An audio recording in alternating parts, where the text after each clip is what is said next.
दूसरी बात, ठाकुर जी कौन है? चैतन्य। चैतन्य का मतलब, चैतन्य का उल्टा होता है जड़। ठाकुर जी जड़ नहीं, चैतन्य। मैं कथाओं में एक बात कहा करता हूं, बहुत ध्यान से सुनिएगा। हमारे घर पे लड्डू गोपाल हैं, स्पर्श करने में कैसे लगते हैं? जड़ लगते हैं। हमारे घर श्यामा श्याम है, स्पर्श करो तो ऐसा भाव आता है कि वो जड़ है। पर वास्तविकता ये नहीं है कि वो जड़ हैं। वास्तविकता ये है कि आपको एक चैलेंज दिया गया है कि अपनी भक्ति से, अपने भाव से तुम में सामर्थ्य हो तो हमको चैतन्य करके दिखाओ। हमारे अंदर चैतन्यता का अनुभव करके देखो। स्वामी श्री हरदास जी महाराज ने अपने चित्त के ठाकुर जी को चैतन्य बना करके हम सब के लिए प्रस्तुत कर दिया। श्री वृंदावन बिहारी लाल। श्री गोपाल भट्ट गोस्वामी जी ने अपने चित्त के ठाकुर जी को शालिग्राम से प्रकट कर दिया। श्री राधा रमण लाल, हितरवंश महाप्रभु श्री राधा वल्लभ लाल जी को लेकर के वृंदावन पधार गए। हम सबके लिए सुलभ करा दिया ठाकुर जी को। कर्माबाई के लिए ठाकुर जी जड़ से चैतन्य हो गए, सूरदास के लिए जड़ से चैतन्य हो गए, गोस्वामी तुलसीदास के लिए जड़ से चैतन्य हो गए, भक्तिमती मीराबाई के लिए जड़ से चैतन्य हो गए। अब बारी हमारी है। कोई कहे कि भक्ति का गंतव्य कहां तक है, भक्ति की डेस्टिनेशन कहां तक है, भक्ति की स्थिति कहां तक जानी चाहिए। भक्ति की स्थिति वहां तक मानो जब तुम्हारे जड़ ठाकुर जी चैतन्य हो जाए। उनका स्पर्श करने में जड़ता का अनुभव नहीं, स्पर्श करने पर रों का अनुभव हो, स्पर्श करने में चैतन्यता का अनुभव हो, स्पर्श करने में ऐसा भाव आए कि ये तो बिल्कुल जैसे हमारा शरीर है, ऐसे चैतन्यता का अनुभव उनमें होने लग जाए। ये भक्ति का स्वरूप मानो। बंधुओं, इसका अनुभव होगा। कैसे होगा? सबसे पहले चित्त में यह विश्वास प्रकट करो कि वो जड़ हैं ही नहीं।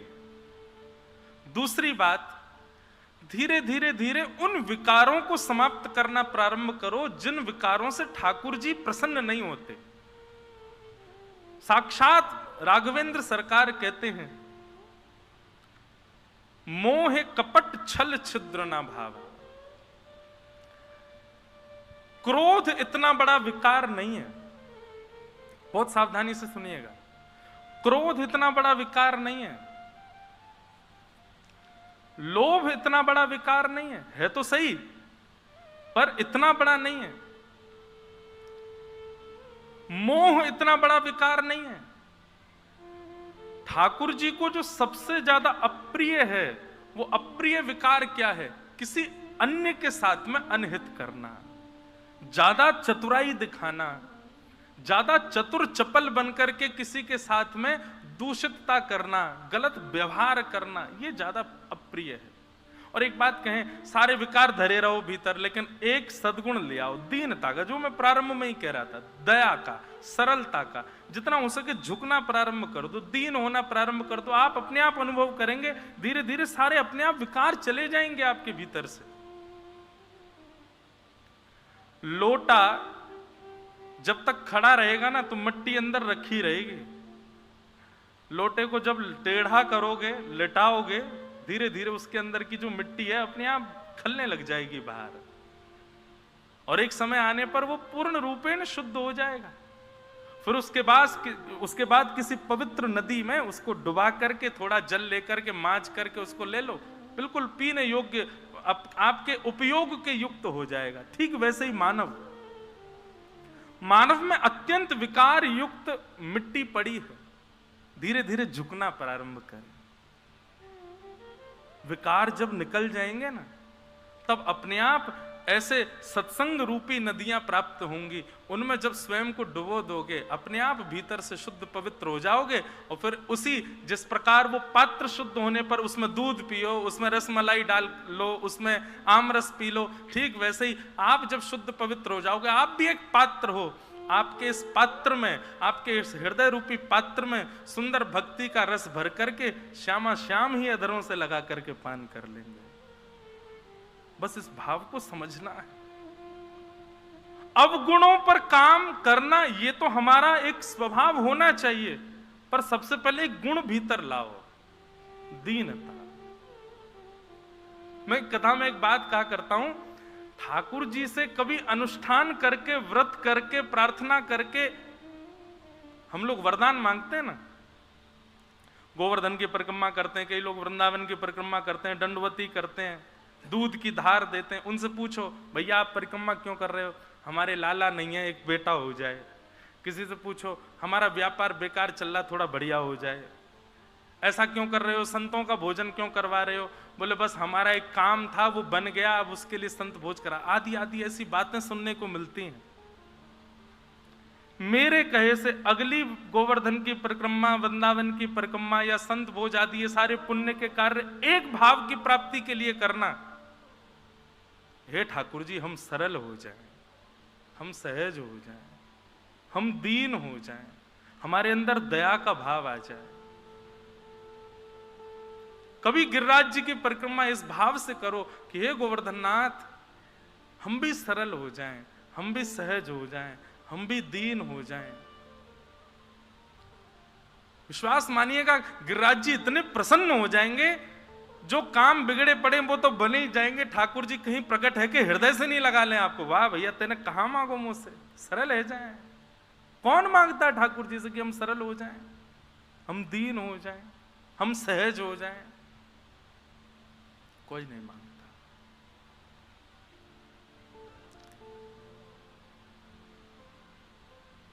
ठाकुर जी से मांगना क्या चाहिए?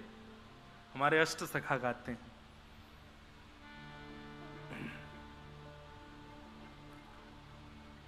यह मांगू गोपी जन वल्लभ, मानुष जन्म और हरि सेवा, ब्रज बसिवो दीजो मोह सुलभ।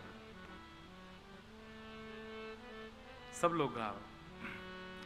यह मांगू गोपी जन वल्लभ, यह मांगू गोपी जन वल्लभ, यह मांगू गोपी जन वल्लभ, यह मांगू गोपी जन वल्लभ, मानुष जन्म और हरि सेवा, मानुष जन्म और हरि सेवा।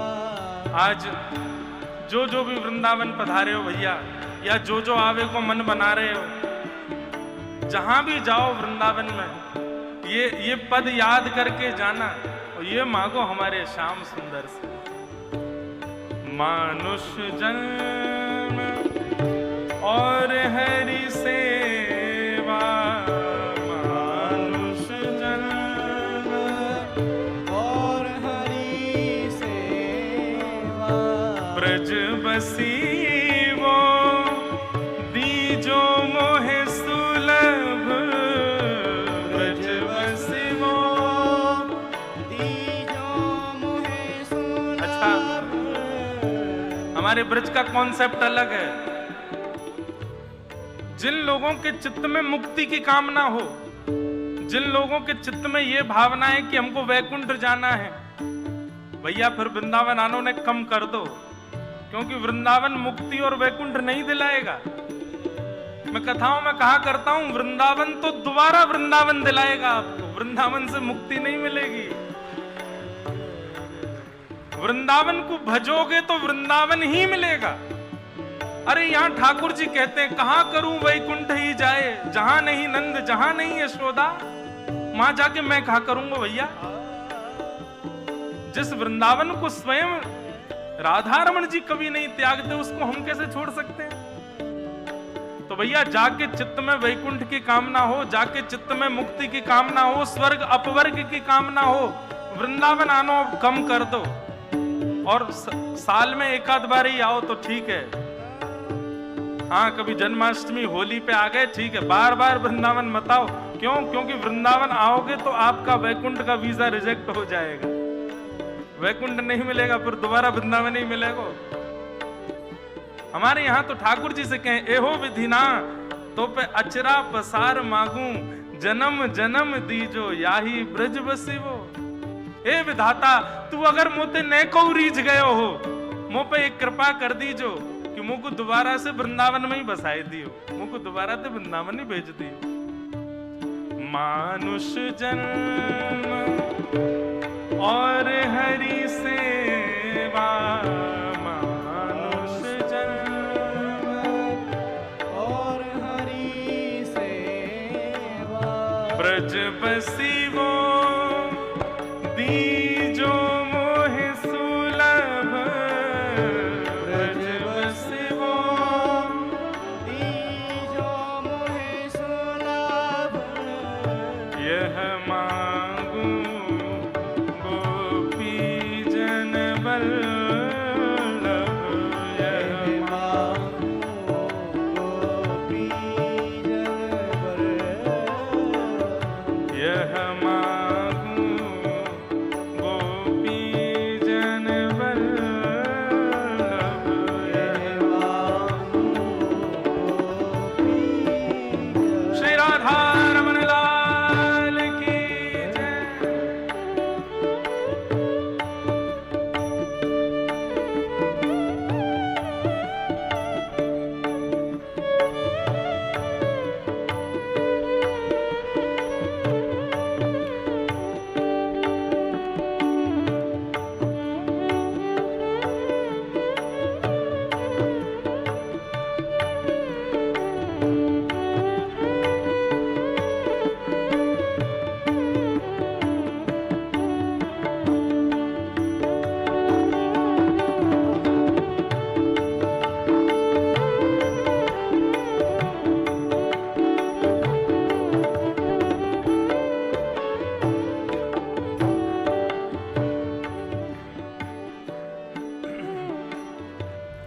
नित प्रति उठ यमुना जल ढाऊं, नित प्रति उठ यमुना जलना, नित प्रति उठ यमुना जल ढाऊं, नित प्रति उठ यमुना जलना, ब्रजवासिन को दास कहाऊं, ब्रजवासिन को दास कहाऊं, ब्रजवासिन को दास कहाऊं, ब्रजवासिन को दास कहाऊं, श्री वल्लभ कुल को चेरो, श्री वल्लभ कुल को चेरो, श्री वल्लभ कुल को चेरो, श्री वल्लभ कुल को चेरो, वैष्णव जन को दास कहाऊं, वैष्णव जन को दास कहाऊं, वैष्णव जन को दास कहाऊं, वैष्णव जन को दास कहाऊं, यह मांगू गोपी जन वल्लभ, यह मांगू गोपी जन वल्लभ, यह मांगू गोपी जन वल्लभ, यह मांगू गोपी जन वल्लभ। मानव जन्म, मानुष जन्म और हरि सेवा, ब्रज बसिवो दीजो मोहि सुलभ। यह मांगू गोपी जन वल्लभ। कई पद बंधुओं ऐसे हैं वैसे तो रसिक जनों के, रसिकाचार्यों के जितने पद गाए जाएं कथा में सब नित्य गायन में ले आओ, लेकिन बहुत सारे पद हैं, कितने गाओगे? इसलिए हम एक दो पदों पर अंकित कर दिया करेंगे कि ये पद आप याद कर लो, इसको नित्य गाना प्रारंभ करो। उनमें से एक पद ये भी है, या तो सुबह के सत्र में या रात्रि सोते समय या जब जब वृंदावन आओ ठाकुर जी के सामने, एक पद तो कोई लीला का गाओ और एक पद ठाकुर जी से विनय करो। और विनय के पद में इस पद को लीजिए, यह मांगू गोपी जन वल्लभ, मानुष जन्म और हरि सेवा, ब्रज वसिवो दीजो मोहि सुलभ। नित पत उठ यमुना जल नहाऊं, ब्रजवासिन को दास कहाऊं, वल्लभ कुल को हूं चेरो, हरिदासिन को हूं चेरो, हरिवंशीन को हूं चेरो, रामानुजन को हूं चेरो, जाकुल में है सके ठाकुर जी मुंह को दीक्षित कराए दो, वैष्णव जन को सखा कहाऊं, दास कहाऊं, यह मांगू गोपी जन वल्लभ। तो विषय हम क्यों सुना रहे थे? ठाकुर जी चैतन्य कैसे होंगे? हमने जब बाजार से खरीद के लाए तब वो जड़ थे। एक तो ये कॉन्सेप्ट भी भूल जाओ कि आप खरीद के ले जाते हो ठाकुर जी को। मुझसे कोई कह दे कि महाराज जी हम कल ही ठाकुर जी खरीद के लाए हैं, वाह, ब्रह्मा नहीं खरीद सकता उनको, शंकर जी नहीं खरीद सकते, पूरा ब्रह्मांड बिक जाए तो नहीं खरीद, तुम खरीद लाए ठाकुर जी को। कई लोग कहते महाराज जी जयपुर में हम लोग बनवा रहे हैं ठाकुर जी, मार्वल के ठाकुर जी। कैसे कह सकते हो आप ये बात? कोई कहे सस्तो, कोई कहे महंगो, पर ये मोल से नहीं आते हैं, ये तो आवत प्रेम के मोल रे, मैंने लियो रे गोविंदा। वास्तव में ठाकुर जी आपका चयन करते हैं, आप ठाकुर जी का चयन नहीं करते। दुकान में बैठ करके ये छोटे हैं, ये मोटे हैं, ये पतले हैं, ये गोरे हैं, ये कारे हैं, ये सुंदर हैं, ये ज्यादा सुंदर हैं, ये इस प्रकार से गोपाल जियों में जो ये भेद है, ये आप नहीं करते हैं, बल्कि ठाकुर जी विचार करते हैं। जो कंजूस है आगे संग में ना जाऊंगा, सोई आपके मन में आता है, ये वाले नहीं दूसरे दिखाओ। तब पीछे खिड़की में बैठे एक ठाकुर जी कहे, हाँ याकू मैं झेल लूंगा, मुझे दे दो। वो जैसी आता, हाँ ये बढ़िया है, इनको दे दो। आप नहीं चुनते हैं, ठाकुर जी चुनते हैं आपको।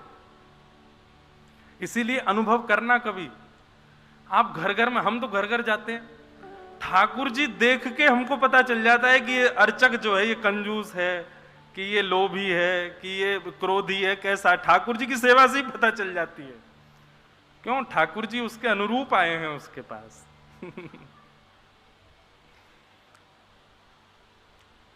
तो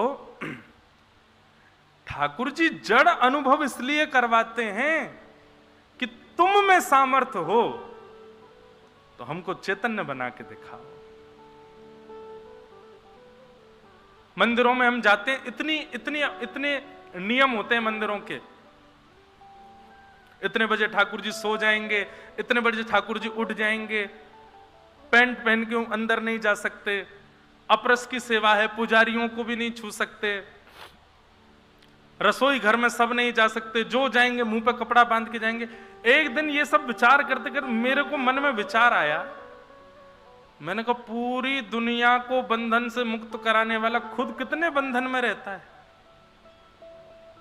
हम फिर भी 4 बजे उठने वाले 4:30 उठ जाएंगे, 5 बजे उठ जाएंगे, कभी कभी 7 बजे उठ जाएंगे। पर ठाकुर, कभी सुना राधारमण लाल जी की 5:30 मंगला आरती होती है, आज 8 बजे हुई ना। अनादि काल से बेचारे 5:30 बजे ही उठते, चाहे रात में लेट हो जाएंगे सोने में। कितने नियमों में ठाकुर जी रहते हैं। क्यों? हमारे आपके लिए। तुम में सामर्थ्य होए तो अपनी भक्ति से, अपने